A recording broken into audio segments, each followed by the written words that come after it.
everyone, and welcome back to the studio sessions. We are on the road again.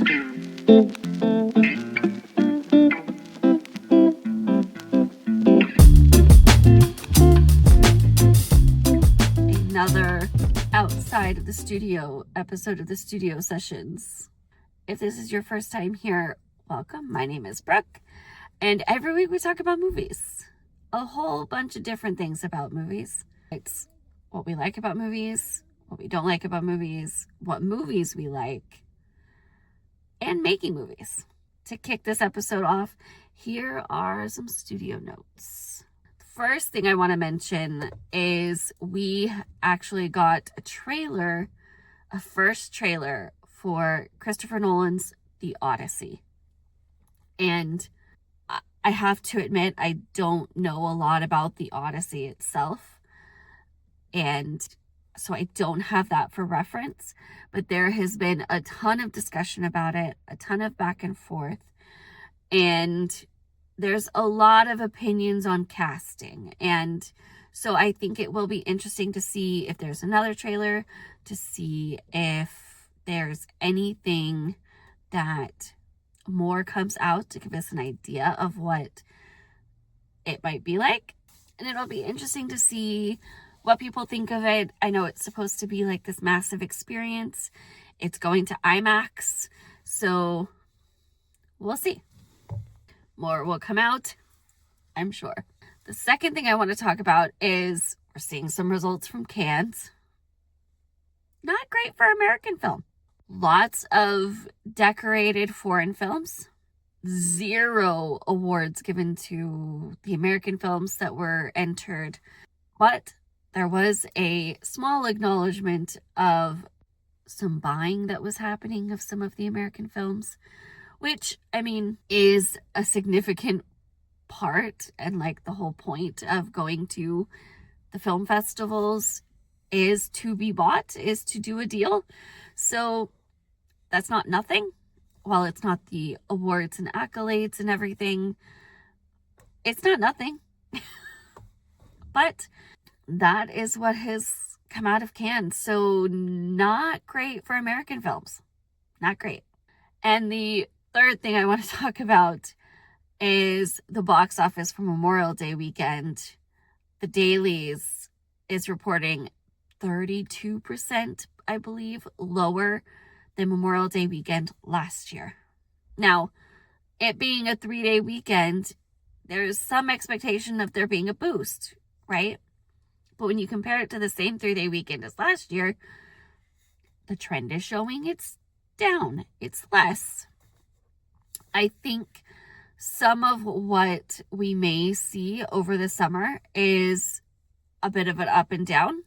My prediction is there will be big spikes where it does really big and, you know, we're anticipating major numbers, and then the excitement goes a little lower for a couple weeks, and then something new big comes out and it spikes again, because we have a kind of packed summer with big names. You have The Odyssey, you have Disclosure Day, Toy Story 5. There's kind of really big movies that are going to hit this summer that I would anticipate would bring a spike to box office numbers. And I could see it being a case where it's kind of like a roller coaster for the summer, where each time one of them comes out, it spikes and then goes back down for a lull in between till the next one. It's interesting to watch. I think we're in for a ride of a summer. But again, with the movies I listed, I'm really excited for summer. I think it's going to be really good. The rest of this year in general, I think, is going to be better than previous years for films. Going to continue to be. I already feel like it kind of has been, but I think it's going to continue to be. So, yes, that is the studio notes.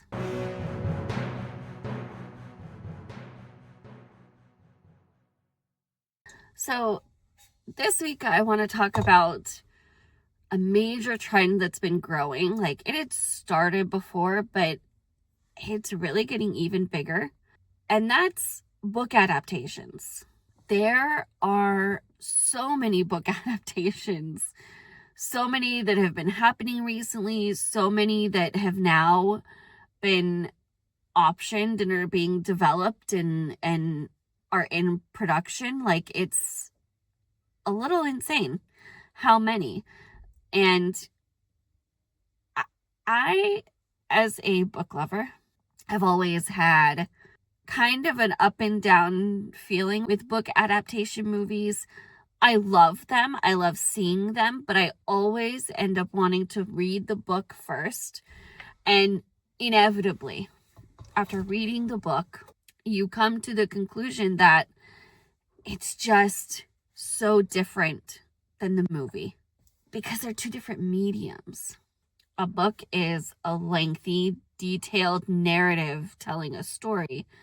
A film has a limited time slot and is kind of in a position where it has to pick and choose the best, most necessary, serving the story for the film pieces.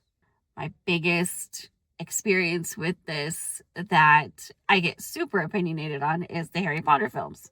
And this will absolutely be a part of my thinking and approach and evaluation to the new HBO Harry Potter series, because I have read the book so many times. It's hard for me to not compare. I mean, I'm also going to have the previous films in my head, but it's hard for me to not compare with those because I know the books so well. And I think the trend right now is optioning books that people are kind of going crazy over, that they're really loving, and turning it into a film because there's already built-in audience, right? It's another trend that I think is coming out of the risk-averse studio heads. And I don't want this to be me saying book adaptations shouldn't happen. Like I just said, I do love them and I appreciate them. I would not say they shouldn't happen. However, that doesn't mean any and all books should be made into films. I think there's some level of discernment you have to have with what books it makes sense to make into a film, what stories actually are served in that medium. Because a story that does amazing as a book may not actually make a great film story. There are two different ways of telling a story. One of the things you have to think about with film is more visual. The reason the Harry Potter films can be so fun seeing that from the book put into a film or a TV series is how visual the books really are in their descriptions of everything, in what happens. There's a lot visually to play with there. There's, I mean, even just the magic with the wands, visual effects, the creatures. There's so much visually there. That's not every story. Not every story is going to play the same. I want to take just a second, not only to say thank you for hanging out with me for this episode, and I hope you are enjoying it so far, but also to share the exciting update that I am currently in development with my next film. And if you haven't seen my film Like a Butterfly, you can see it at the link in the description. And while this next film will not be a direct sequel to Like a Butterfly, it will be connected. So if you want to be caught up, if you want to see Like a Butterfly before more of this next film comes out, check the video description and you can follow the link to watch it on my website. Just in case you haven't seen it, here's a quick trailer.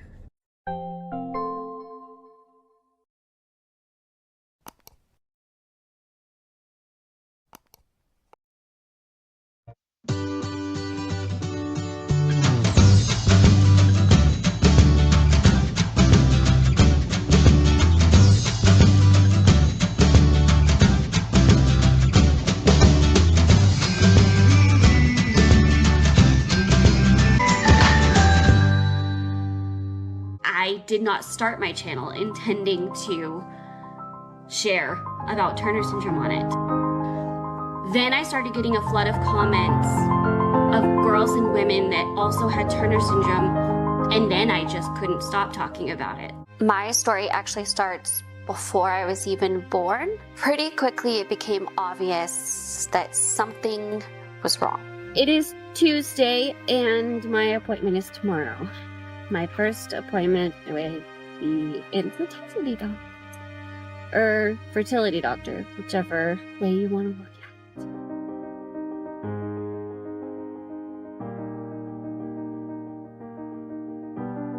My name is Brooke, and I have Turner syndrome.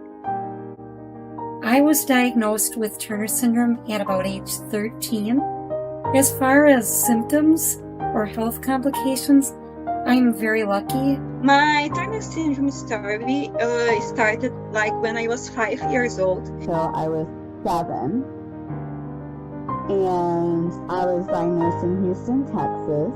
I was diagnosed with Turner syndrome upon my birth in April of '94. I was diagnosed when I was 2.5 in June of 2002. I was diagnosed with mosaic Turners when I was 12.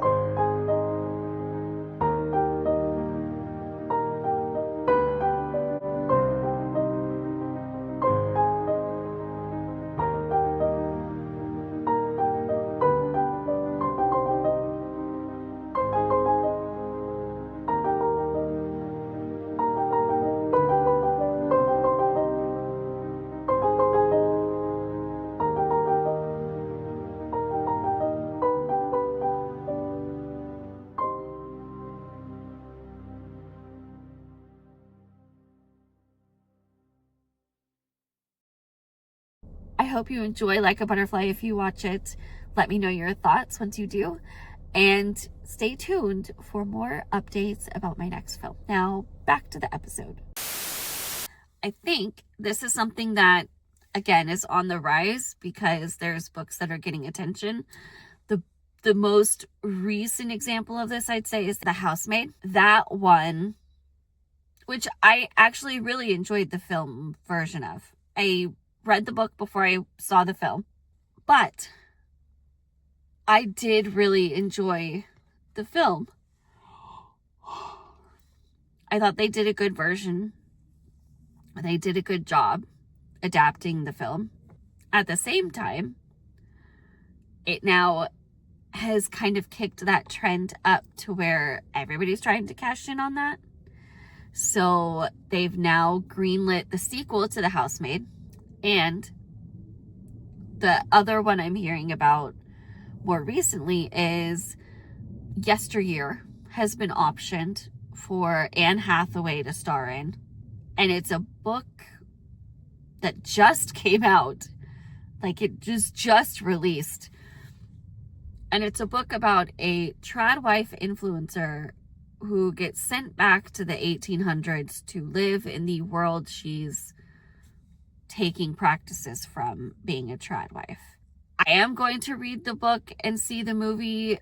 I am intrigued and I want to see how this plays out, like how this adaptation goes. It is early on. I believe they're just at the optioned and developing phase from what I know. I may even only be at the optioned phase. But there's all of this talk about it because of the content of it, because of the subject matter. And while it is an intriguing story, it is. I think it will be interesting to see how this plays out, whether the book trend lulls, and so does this actually get made? I don't know. We'll see. What I think some of these trends are doing is giving a insight into what people are paying attention to right now.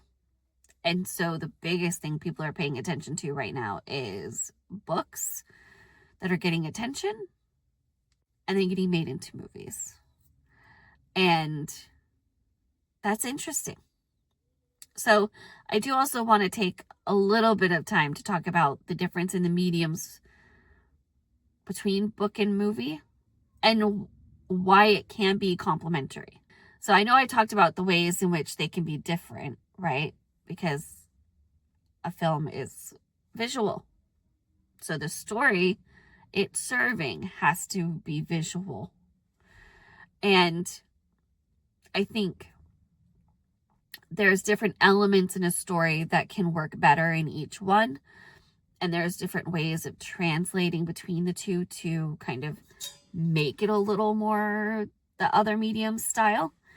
So one of the things that can happen is a character does not translate on screen the way it does in the book. So when you are adapting, there's a lot to keep in mind and make decisions on. It's almost more complicated than starting from scratch with a story. To do it well, it could be more complicated because you're having to sift through everything and go, how would that translate? Would that translate well? How do we handle this part of it? What do we do with that? And there's going to be some stories that are easier to adapt than others with much more ease because it just fits the screen better. But I think one of the beautiful things about adapting a book into a film, besides growing the audience for that story, because that's always a plus side, right? Like a book that gets made into a film, very often the book starts doing really well or better once it's announced that there's a movie because people want to read the book first. A lot of people are inclined to read a book first before they see a film if they're an avid reader. So I think the way it complements it is in giving a fresh take to the story. It's not always in just trying to recreate the story on film, but having it be a fresh approach to it and being really intentional with the ways that you adapt different parts of it for the screen, whether it's characters and how they look, whether it's the set and how it's put together, how you use different scenes. I think there has to be room for that adjustment in order to have it serve the film really well and serve that medium well and translate into it well. I think that can be the biggest thing that can get an audience caught up is an over comparison to the book, which you're never going to get away from completely. However, you can give a fresh enough take that they feel confident in. It's not trying to be exactly the book. In the example of the Harry Potter films, it really couldn't be an exact of the book, or it would be like a 4-hour movie each time, at least. There was just so much content there and a lot to get through that just time-wise, there was no way to fit everything in that was in the movies. There were things that I was sad that weren't, that I've mentioned, like Peeves. I was really sad Peeves wasn't in the films. But it made sense they had to cut stuff. They're really long books. And so just things that you know as you're adapting a book into a film are going to bring that story to life is what you can focus on. The character arcs, the set pieces, the relationship between the characters, and the twists and turns of the story. That is what, from a book, I would think would translate really well into a film. And giving then room to translate those over. It's almost like a different language. You have to have room for it to adjust. And so I am excited to see some of the adaptations that are happening.